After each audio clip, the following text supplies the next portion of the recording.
کشورهای دیگه ای هم بایستی حالا زیر پوشش‌های مختلف از اینا اطاعت کنن. این نظام سلطه است. ইরানের সর্বোচ্চ নেতা আয়াতুল্লাহ আলী খামেনি যুক্তরাষ্ট্র ও ইসরায়েলের যৌথ সামরিক অভিযানে নিহত হয়েছেন।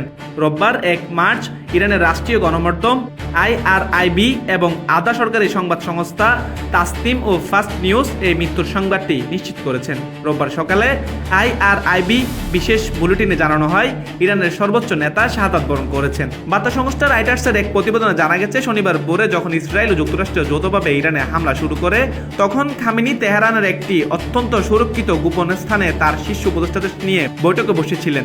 মার্কিন প্রেসিডেন্ট ডোনাল্ড ট্রাম্প শনিবার প্রথম খামেনির মৃত্যুর দাবি করে সামনে আনে। পরবর্তীতে গোয়েন্দা তথ্যের ভিত্তিতে মার্কিন ও ইসরায়েলি কর্মকর্তারা জানান ওই হামলায় কেবল খামেনি নন, তার প্রধান সহযোগীরাও নিহত হয়েছেন। নিহতের মধ্যে ইরানের সিকিউরিটি কাউন্সিল সচিব আলী শামকামি এবং ইসলামিক রেভলিউশনারি গার্ডস কর্পসের কমান্ডার মোহাম্মদ পাকপরের নাম নিশ্চিত করা হয়েছে। ইরানি সূত্রগুলো বরাত দিয়ে রাইটার্স জানিয়েছে হামলার ঠিক আগ মুহূর্তে সুপ্রিম ন্যাশনাল সিকিউরিটি কাউন্সিল সচিব আলী লারিজানি শামখানির সঙ্গে খামেনি একটি গর্ভস্থ সুরক্ষিত বাংকারে কৌশলগত আলোচনা করছিলেন।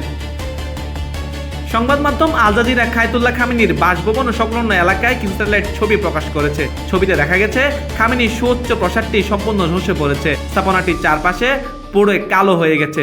ধ্বংসস্তূপের চিত্র দেখে প্রতিরক্ষা বিশ্লেষকরা ধারণা করছেন অত্যন্ত শক্তিশালী বাংকার ব্লাস্টার ক্ষেপণাস্ত্র ব্যবহার করে এই হামলা চালানো হয়েছে, যা মাটির ভেতর থাকা সুরক্ষিত কক্ষ ধ্বংস করতে সক্ষম।